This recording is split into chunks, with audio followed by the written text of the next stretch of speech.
Welcome to episode number 91, Loneliness and an Invitation. I am Damon Soka, your host.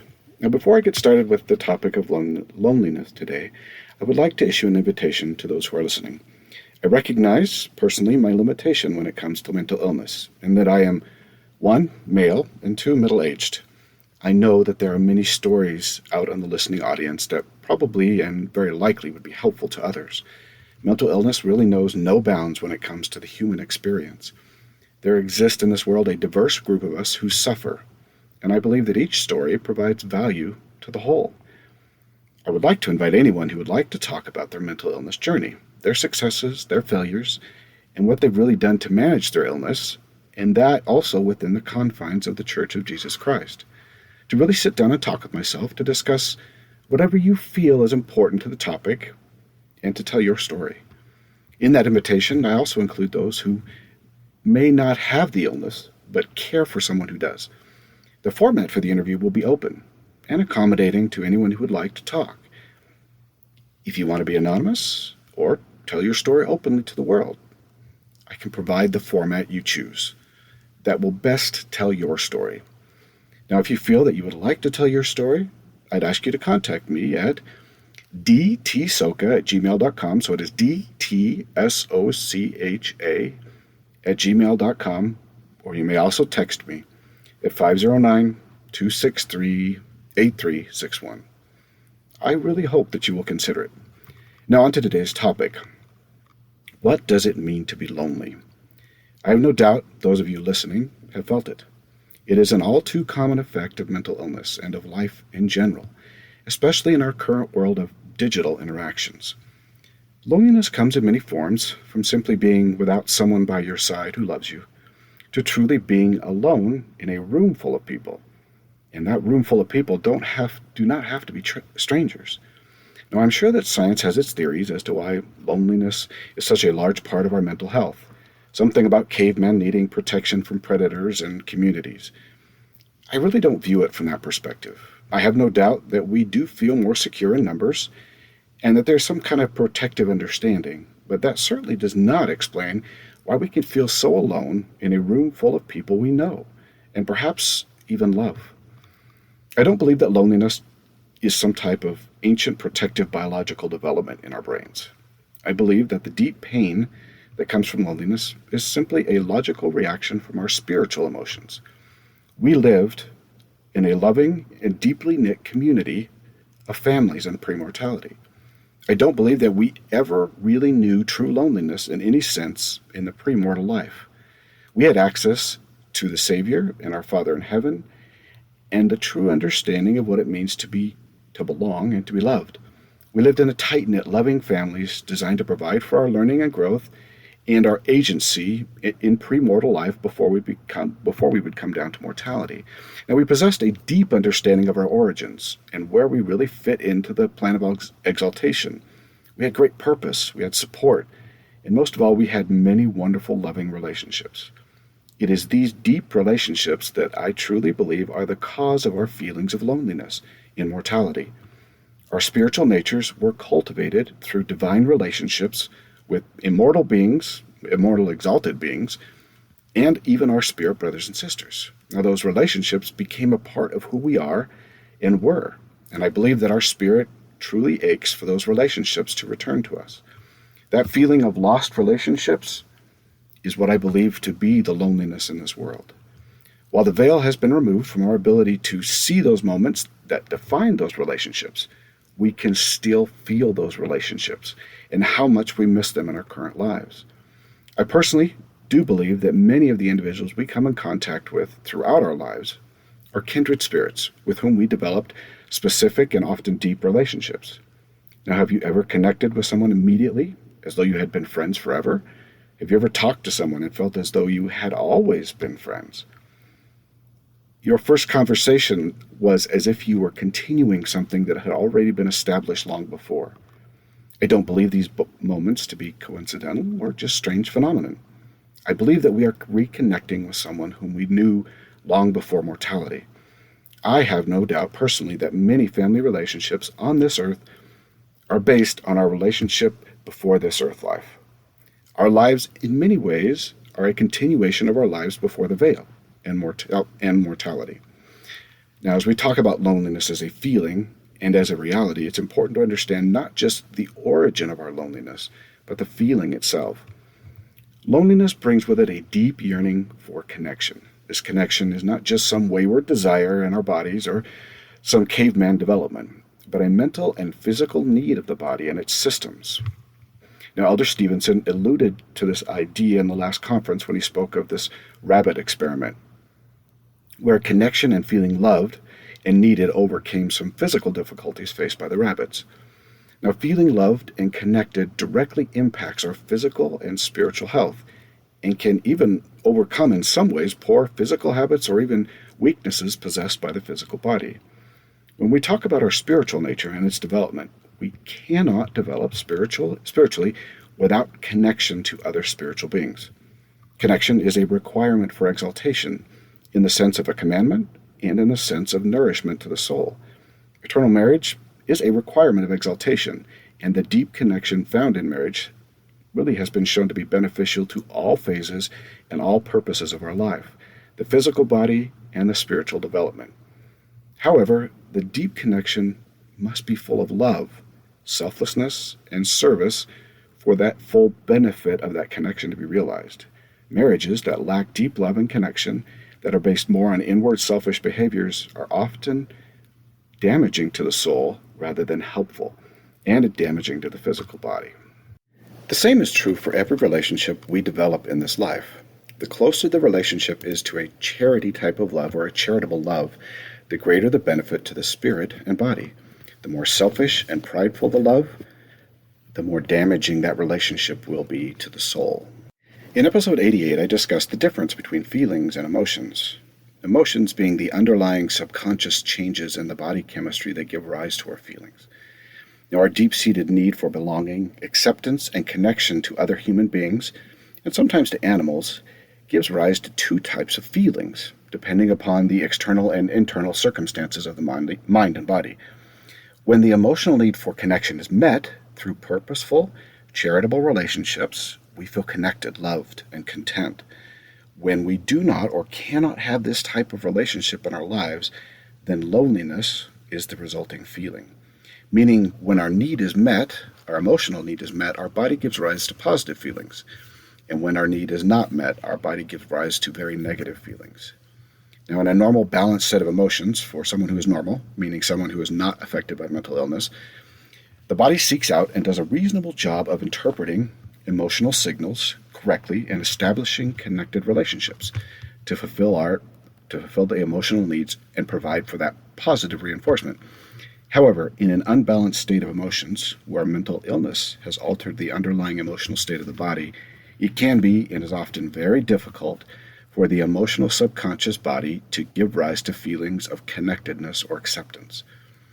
When depression, anxiety, or even mania alter the emotional state of the body, we cannot and do not connect to people in ways that are positive for the body.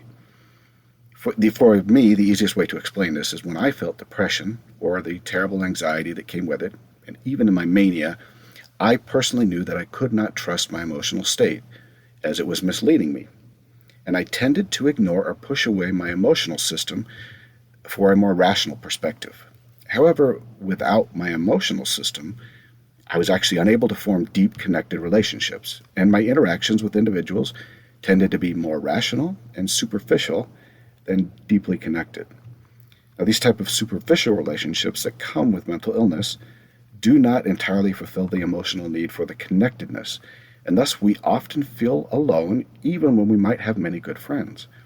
It is a very common occurrence for those who suffer with mental illness to push aside or ignore the emotional system because it's gone haywire or out of sorts, and to turn to more rational thought. However, it is through this emotional system that we understand happiness, connectedness, love, and charity. So in essence, we are turning away from the very system that provides for our overall well-being and that connected feeling. Now, this is understandable that we would turn away from this system when it turns negative and goes haywire. But because we lack trust in the emotional system through the mental illness, we also tend to turn away from it when it is functioning properly. One of the greatest problems caused by us turning away from this emotional system is that we are unable to form truly deep relationships and find true connectedness and love. Rational love is certainly not the same as emotional love and acceptance. Now I realize I have simplified the process that is very complex, and often our connectedness to other people, animals, or things falls between superficial/rational and deeply emotionally connected. We will always develop some type of emotional connection to other people as we interact with them, even when our connection might be very limited by our illness. But this connection will tend to be a more rational understanding mixed with some limited feelings brought about by the emotional system. Now, the loneliness created by our inability to connect deeply to others causes some difficult behaviors to arise. Because our desire to love and to be loved is so deeply rooted within our souls, and because the mental illness seriously alters this emotional state, those of us who suffer tend to accept counterfeit substitutions to fulfill this desire in our emotional state.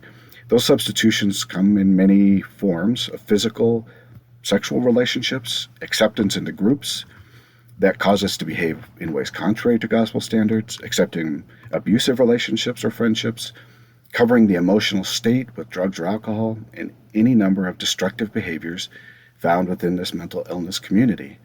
The question is why we accept these substitutes at all, rather than just accepting our loneliness. I really truly believe that the answer comes to that in the form of deep emotional pain. When such profound emotional desire goes unfulfilled, the body reacts with truly negative emotional states that we interpret. These negative feelings tend to be very strong and painful to the mind and body. All types of physiological and psychological changes begin to occur when our emotional need is not met. Our physical health will begin to deteriorate. In some cases, we can experience detrimental symptoms to life itself. These symptoms can range from something akin to the flu to outright pain throughout the body.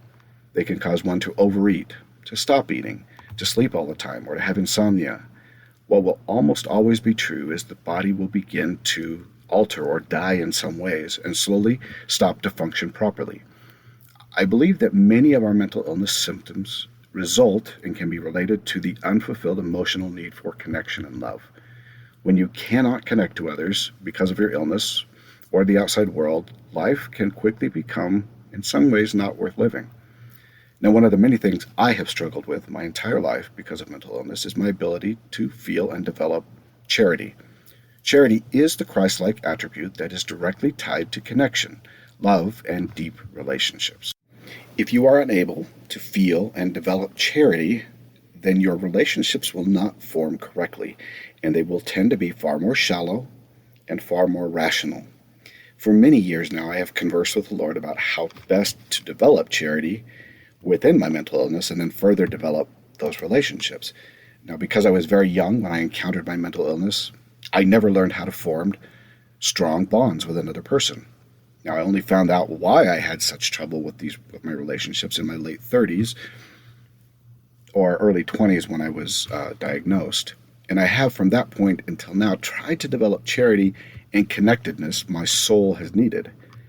I can't say that I'm all the way there, and I can't say that I'm all the way where I would like to be, but I can see myself moving forward slowly. And when I speak of relationships in that sense, I actually include the most important one, which is the one with the Savior and my Father in heaven. I struggled in my mind to my mid to late 30s to develop a true and abiding relationship with deity through prayer. I believe that this is the case for most people who suffer with mental illness. Developing a relationship with Father in heaven takes the same emotional state and abilities as it does when we develop earthly relationships. Development of charity is one of the key attributes to connection with heaven. When mental illness changes or alters our emotional status or state, we struggle to develop true feelings of love and worship towards the Savior and our Father in heaven. Now, I'm sure this is not news to anyone who has mental illness, but understand it is because mental illness alters our emotional system, which in turn affects our ability to feel charity and develop those relationships. So ultimately, what can one do really about this problem? As is with most mental illness concerns, I really don't know that I have an easy answer. Certainly, managing one's illness is critical, and understanding the relationship problem, can be helpful to creating some understanding and combating the problem. Now, I think certainly that counselors can be helpful in helping the brain to somewhat rework and train and relearn this emotional state that we need. I have struggled for many years with this idea of deep connection, and I even wonder myself if I'm capable of such connectedness. Now, I see outwardly how some individuals appear to have a much greater connection to one another than I do in my relationships. For myself, I've had to put a great deal of effort to develop what I have, and it seems so limited compared to others. Now, I know that I should not compare, but I do so in the sense of judgment, not in the sense of judgment or of myself or another person. I do so to understand what a true relationship would look like and feel like. This has been my greatest trial in life, and I know many others who suffer deeply because they really are unable to develop these strong ties to others and to heaven. For myself, my answer has been to put forth my effort and to ask the Lord to provide what He can. My progress, at least from my perspective, has been slow. Well, much slower than I would like it to be. Although I can see progress, and perhaps one day, when all of this is over, I can hope that maybe the Lord will grant me whatever I lack. Until then, I accept for now what I have and what I'm able to develop, and I try to cherish the relationships that I have, even though they may not be developed to the point I would like them to be.